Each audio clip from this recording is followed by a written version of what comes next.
Hello, it's Anthony Chadwick from the Webinar Vet. This is another episode of VETchat, and I'm really pleased to have an old friend on the line, Jenny Guyat, who is a veterinary surgeon. Jenny will tell you a little bit about her history, but we got to know each other through Vet Dynamics, which is run by another friend, or two friends, Vicky and Alan Robinson. And Jenny was at that point starting to look at how she could do some different things with coaching and has gone on to do some fabulous things supporting the profession in coaching. And we'll talk about that today. But Jenny, first of all, welcome to the podcast. Thank you very much. I'm very excited to be here. Thanks, Jenny. So tell us a little bit about yourself. Obviously, veterinary surgeon. Where did you qualify from? What did you get up to in early career, and what made you perhaps make that jump into coaching? Yeah, okay. Right, I'll try and keep it in a nutshell. So I graduated 22 years ago now, which is, from 2001 from the RVC. And I started out in small animal practice on the edge of London with a kind of fairly typical, I think it is changing now, but kind of quite typical mindset, I think, of having very high expectations on myself. You've just come out of being trained in a very academic, referrally type environment. So I enjoyed practice. And I feel like I was a good vet, but I did struggle with sort of constantly comparing myself to referral surgeons, worrying a lot, and finding it kind of quite high pressure. So I'd always enjoyed surgery, and I thought specialising would be the way forward. Just try and be really good at a slightly more narrow range of things. So I went back to the RVC and did an internship and started down the kind of specialist pathway. Really, I wanted to go and be a referral surgeon, um, and I had a bit of so I loved my internship, really enjoyed that, but I did kind of start to look further down the pathway of specialisation and came to the realization during that year that that probably wasn't the right thing for me either, mainly around work-life balance reasons. So I went back to general practice and I thought, right, okay, well, I'll do a certificate. That's like part of both. And I'd been back in general practice in a really lovely supportive practice for about 2 weeks. And I committed to them for 2 years, but I just knew within 2 weeks that it wasn't. I was just thinking, I don't think I can do this till I retire. Um, and that was a really difficult time. I continued, I just buried that though, because I'd made this commitment and I was looking around thinking, well, everyone else seems to be quite happy. Maybe the problem is me. Um, and so I just doubled down and I kept kind of reaching the point of burnout and mental health problems. And I'd wanted to be a vet, very typical, Red James Herriot, come from a farming background, always wanted to be a vet since about 5 years of age. Took me an awful lot of hard work and effort to get into vet school. So I didn't know what to do with those feelings really. My whole lifelong dream I had achieved. And then it kept pushing me to the point of burnout and mental health problems. And I really struggled with that. So um, that was when I sort of started this, okay, how do I resolve that? I don't want to leave my beloved profession, but I can't keep going like this. And now back in the day then, life coaching was a very new thing, and it wasn't, there wasn't Vet Stay Go Diversify didn't exist. Um, so I just started dabbling myself really in a bit of life coaching, and I went down to London and worked with some careers analysts because I knew I was good at stuff. I knew I had skills and talents, and I couldn't understand this cognitive dissonance about it. Um, and through doing that coaching work on myself, having it done to me, I started to see through the mists. I started to see, okay, right, I can understand my transferable skills because I was like, okay, so I can diagnose and remove a splenic torsion. That's brilliant. I don't know how to port that into anything else. Not realizing just what an incredible set of transferable skills that we have as veterinary professionals. So that really helped. Also looking at things like my psychometric profiling. My mind doesn't, my brain preferences are not like that of a typical veterinary surgeon. And that was a real moment of self acceptance and understanding for myself. And so to cut a long story short, since then, I've done about 6 or 7 diversifications through the vet profession, some clinical, some non-clinical. And really, as you mentioned at the start, it was when I moved. So I worked my way kind of up to the top of vets now in various non-clinical roles, which was really brilliant actually. To I learned by osmosis a lot of things around practice finance, HR, recruitment, marketing, how multi-layered organizations work, and lots of useful things. um, and and then kind of when my journey with vets now came to an end, but predominantly because I'd moved to Devon and met my husband and didn't want to be, I was living out of a suitcase and traveling all over the UK, which was fab. But then I joined Vet Dynamics and Alan Robinson and the team, working with independent practice owners. And that's really where the coaching aspect came in, because a lot of the work that they do is around coaching practice leaders on many different aspects. Um, and it was through that I kind of discovered how much I enjoyed coaching, and how it's a really natural style for me anyway. And that I just happened to be quite good at it. I was surprised by the feedback that I got, and actually it took me a while to grow into the confidence of accepting that that's what I'm really good at. Then the diversification after that came after I had my daughter, and a lot of the work I've been doing with Vet Dynamics was around practice development and business, as well as developing leaders. Um, but I'd realised through that journey that my heart was deeply in personal transformation. Um, and so I set up Vet Harmony at the back end of 2017, actually with your assistance, Anthony. So thank you very much for that. And I've been doing that now for the last 5 years, which is me in my absolute career sweet spot. I've really really loved that. You talked just a little bit before about psychometric testing, and obviously you'd done some of those earlier, and then obviously came to work with Alan, where I'm sure you've come across talent dynamic. I mean, which are the ones that you particularly most resonate with? And is that something that you use pretty much in all your coaching? Because I found it quite transformational for me, realizing in the talent dynamic forum that I was a star. And this was why, I actually really liked doing all the consultations with clients, because you are presenting, but I probably wasn't that great at the administrative side. And so beginning to understand yourself more is probably the first stage of actually having a more fruitful life, isn't it? Because if you know what you're good at and what you can become world class at, you'll probably do more of that and less of the stuff that you're not terribly good at and that frustrates you when you have to do it. Yeah, absolutely. So I have quite strong feelings about profiling. I've had just about every different type of profiling test done on me, Mm, and I think they've all got different. They all measure slightly different things. Um, what I feel about I feel that profiling is an absolutely fantastic tool, but it has to be it needs to be in the right hands. So yeah, what it doesn't need to be is about pigeonholing or about labeling or sticking you just in one box or one quadrant or yeah. whatever, because I think as human beings we are holistic, we are all things at all times.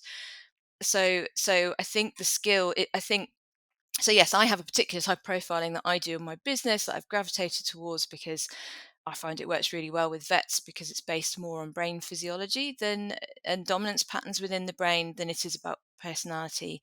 Mm, So I find that one for me works really really well. That's HBDI. It's quite similarly aligned with talent dynamics. Um, but I think really a lot of it's around the skill of the practitioner as well. So the way I work with profiling is that I take the person fills in the thing, I take those suggestions, and I feel like your job as a practitioner is to say, right, based on how you've answered, this is what it's suggesting. What do you think? And then mm, your job as the kind of person being profiled is to see what resonates, but taking into account your timeline, your life journey, who you feel you are. And in that space between the profilee and the practitioner, that's where the magic happens. So we are not something that comes off a printer saying, "Oh, you're a blue quadrant person," but mm, by using that as a tool, you can have yeah, really brilliant levels of self acceptance and choice. So as you say, Anthony, it's not about trying to be omnicompetent in all things, but it's about saying, right, I am going to lean even further into this zone of genius, and actually I'm going to outsource or not take roles that are in this lower preference area. Or we can say, actually, that's a lower preference area, and actually I do want to upskill on it, so I'm going to put myself in a growth mindset and work really hard. And I've seen Yeah. my profile shift through my choices in accordance. So I love it. I find it fascinating, and I can never stick to time when I'm doing one of those. And talk to us a little bit about how Vet Harmony has developed, because obviously you came out of Alan's business, obviously with a child, priorities change. This was something that you really wanted to start to develop. And, from the outside looking in, it's been really exciting to see how that's helped people, because we we all need coaching, don't we? And not all of us accept that we need coaching, but actually, you look at football teams when they're doing really well, they don't suddenly say, "Oh, we're doing really well. Sorry, Jurgen, you don't need a job anymore because the football team's playing so well." How do we make that? Is that becoming more mainstream? Do you think, Jenny, with people like yourself working on that in the veterinary profession, or is it still a little bit of a sort of niche area that some vets go into, but not as many perhaps, and nurses, as there should be? I think it's changing. I think it's shifting. And I think sometimes there's a difference. So I think when it comes to clinical coaching and mentoring, I think the profession is all over that and Mm. the focus is heavily on that. And actually, I probably need to give a shout out to Ebony and the Vets Day Go Diversified team here in terms of I think they've done fantastic work on shifting people's opinions on having coaching and mentoring for yourself, for your own personal development. And hopefully myself and the other vet coaches in the space like Libby, Cameron Thompson and Katie Ford and Caroline Crowe, um, there's a few of us that have been supporting the profession and I think raising that awareness, and Adrian Nelson Pat I need to mention as well. Um, so so I think when I've done talks, quite often that's a question that I will ask at London Vet Show or at Spivs or wherever I'm speaking, to say, who here, put your hand up if you have had non-clinical coaching, so coaching for your own personal development. And I would have said 5 6 years ago when I got started, there would barely be a hand up. Now it's probably a third, sometimes a Mm. third to a half, which is brilliant. So it's going in the right direction.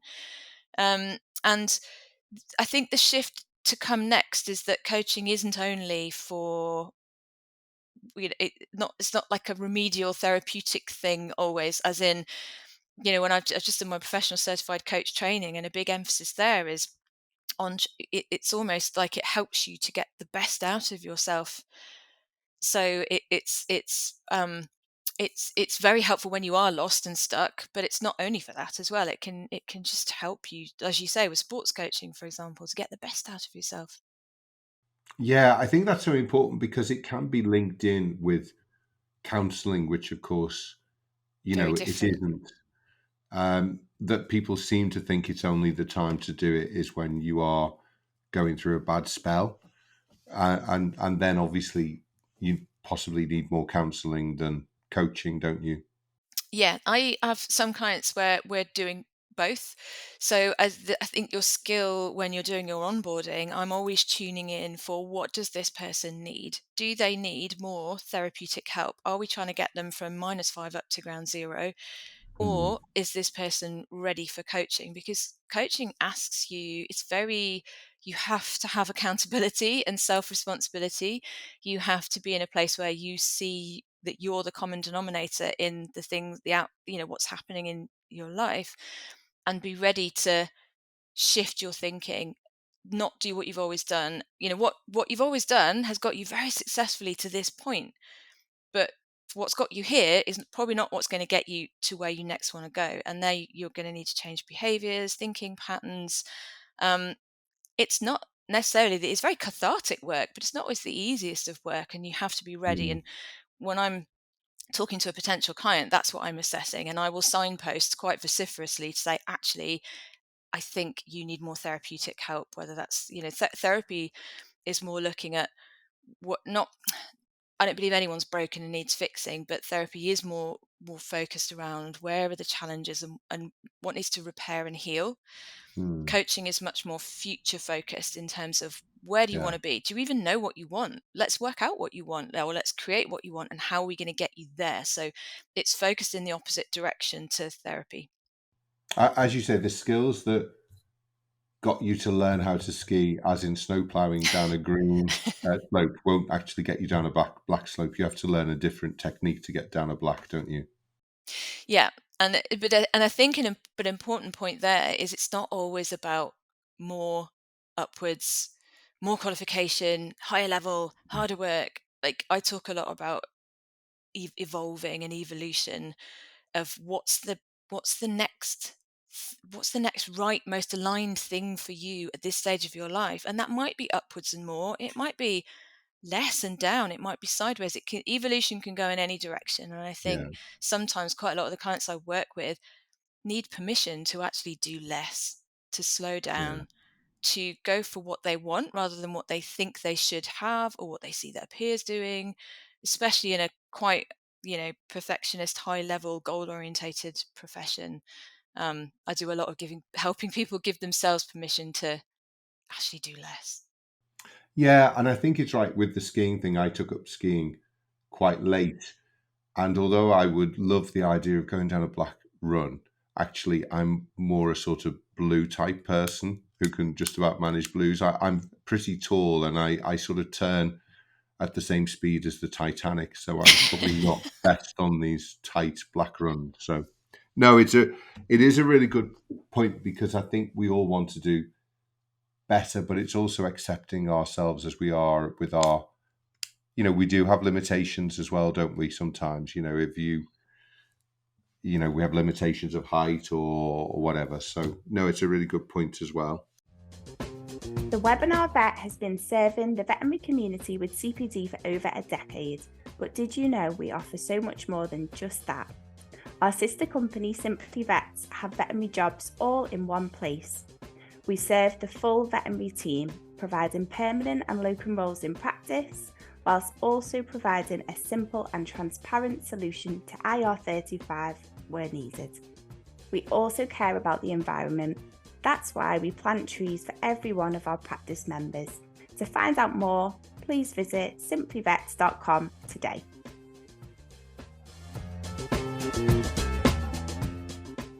I wanted to talk to you about your own personal growth now, Jenny, because your side hustle, which has become a bit more than a side hustle, um, but which has excited me almost as much as your journey on coaching and training, has been your journey on the pod with your husband. So perhaps tell us a little bit about what the pod is.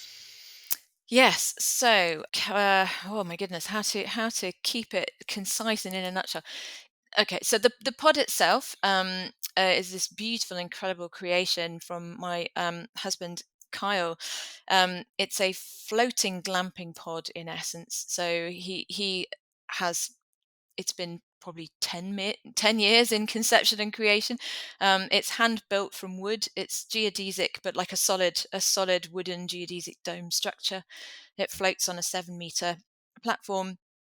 It treads very lightly well, it floats on the lake, so it's not even on the earth. And it's for two people, and you can go and stay in it. And it sits on a gorgeous 200-meter long lake nestled on the edge of Dartmoor in Devon. And it's yeah, taken quite a lot to get it to where it is now.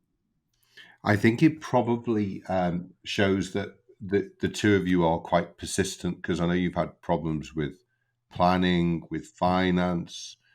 I've been chatting to you quite often, and in the sort of period of it sort of developing and growing.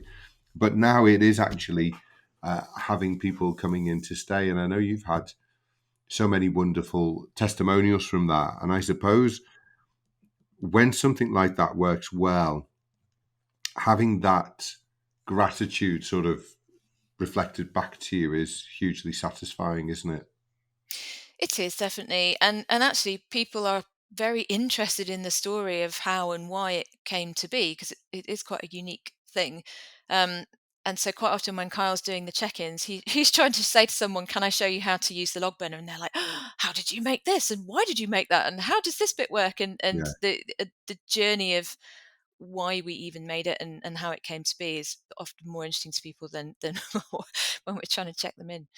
Yeah. No, that's really interesting. And I think storytelling is such a great way of of actually being able to get a message across. And I think part of the message, although it's this physical pod that you've built, has been, I think, both of your love for the environment, hasn't it? And for environment, but also how environment ties together with mental health. I mean, there's a lot of studies now that show that people who are having a hard time are actually getting prescribed green spaces and blue spaces by their doctors, and that prescribing is often more effective than necessarily, giving depression tablets or whatever. Mm-hmm. Yeah, definitely.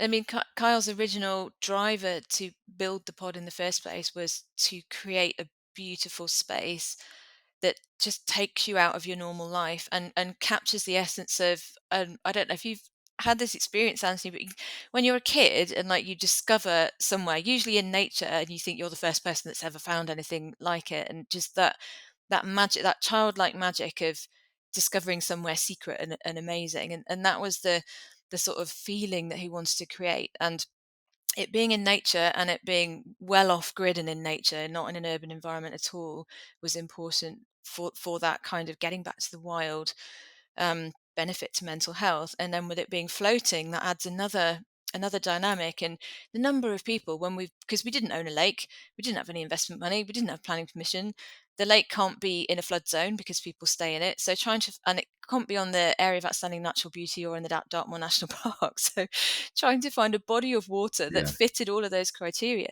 and the number of people who said, just build it on land, it's a nice structure, why don't you just stick it in a field, and completely missing our point of, Yes. no, we want it to be here. And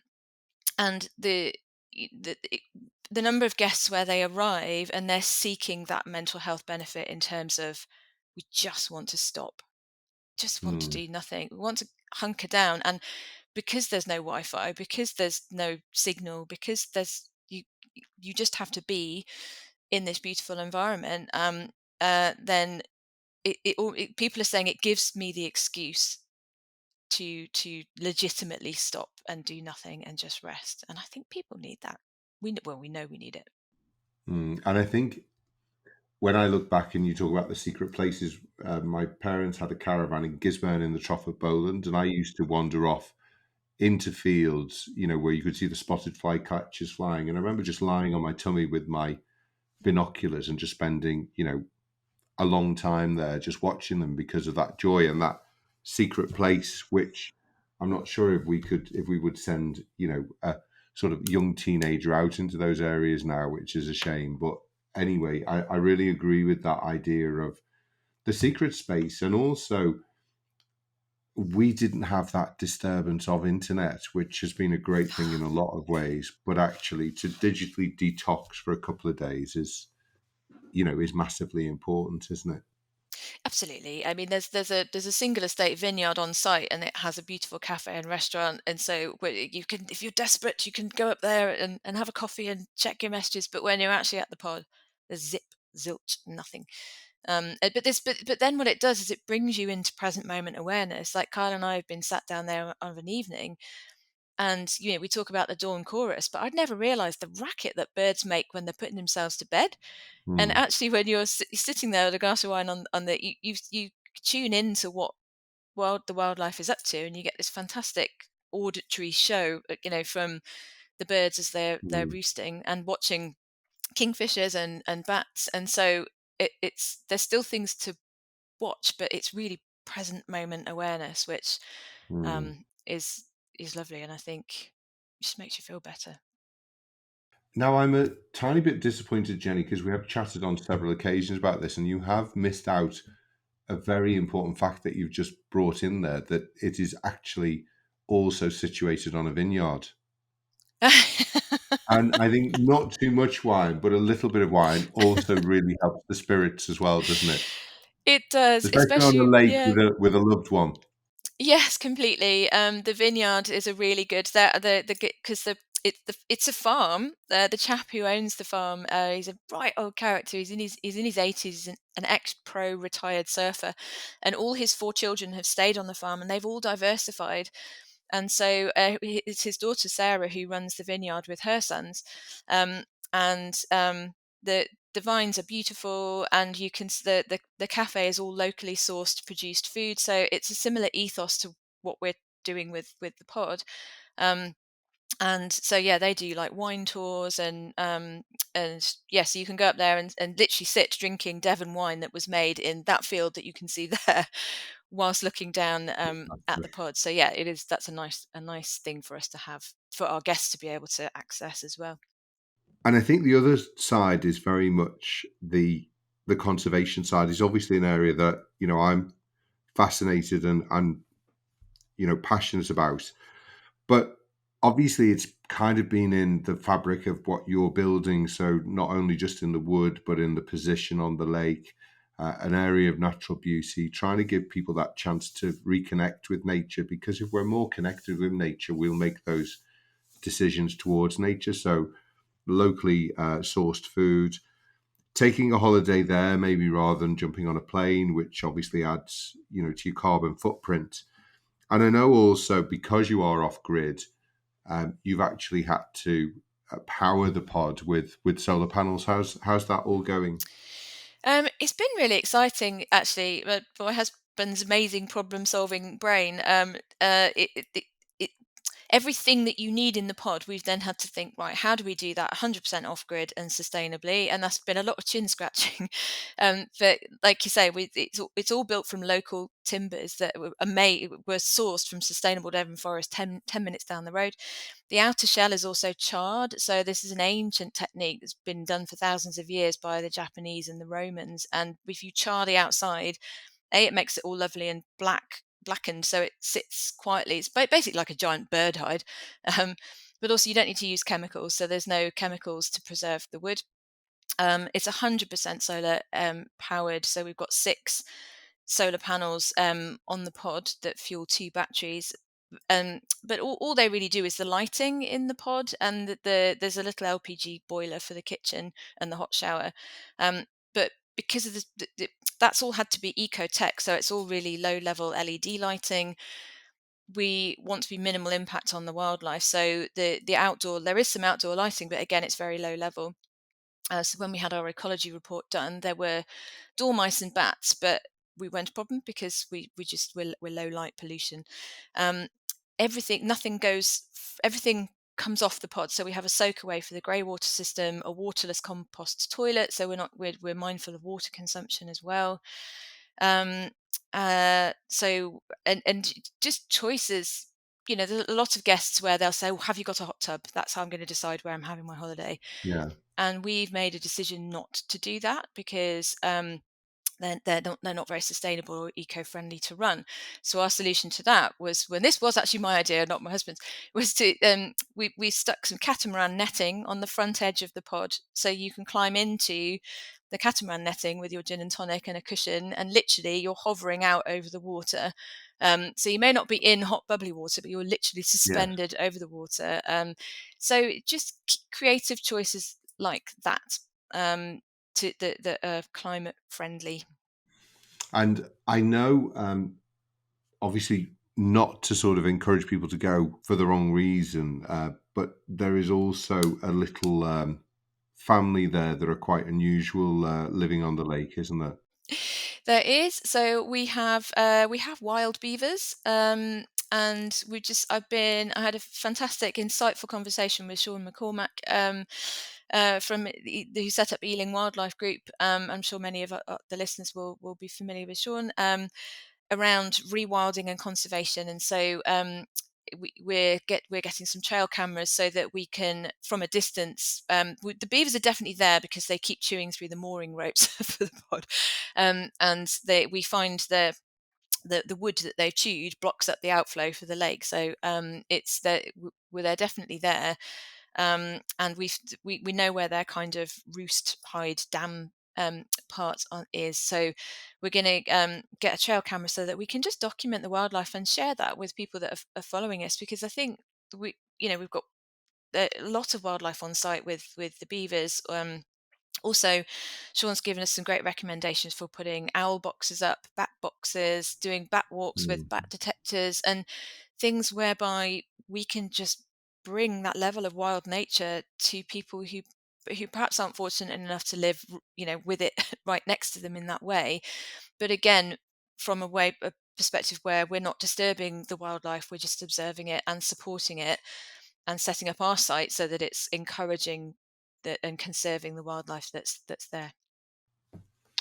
No, that's brilliant. And I think actually Sean has done a podcast for us, and I I think saw they that. are, or they will be when they are released, the first beavers in London for about 400 years. So that's really exciting. It's been really great to speak to you. I think obviously people will want to know where this place is and how they can potentially book it. So we'll make sure that we put various links at the bottom of the podcast. So do go and have a look at those.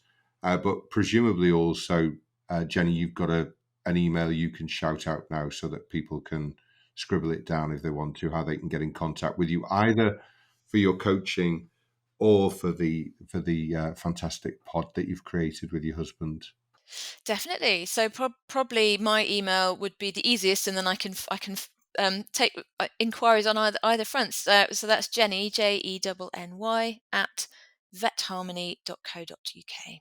What I think would be really lovely is to offer VetChat listeners a bit of a discount on a stay in the pod. So Kyle and I have created a discount code that's VETchat10. I'll make sure we put this in the show notes. So for any of you listening to this who fancy a stay in Lilypod, if you go to the Lilypod website, you'd be able to put VETchat10 in. But if you can't remember that, then just email me and I'll make sure that we get that sorted for you. Jenny, that's been fantastic. I always enjoy speaking to you. And thank you for everything that you're doing for the profession as well, but also for the natural world. If we don't care for the natural world, then it's going to be really hard to practice veterinary medicine, isn't it? Definitely, and thank you so much for having me. It's been an absolute pleasure to talk to you. You've been so supportive of everything I've done through my career. So I think the profession is very lucky to you're so brilliant at connecting up different people and taking everything forward for a higher good. So thank you very much for having me. Thank you, Jenny. Take care. And thanks everyone for listening. This is Anthony Chadwick from the Webinar Vet, and this has been another episode of Vet Chat. Bye-bye.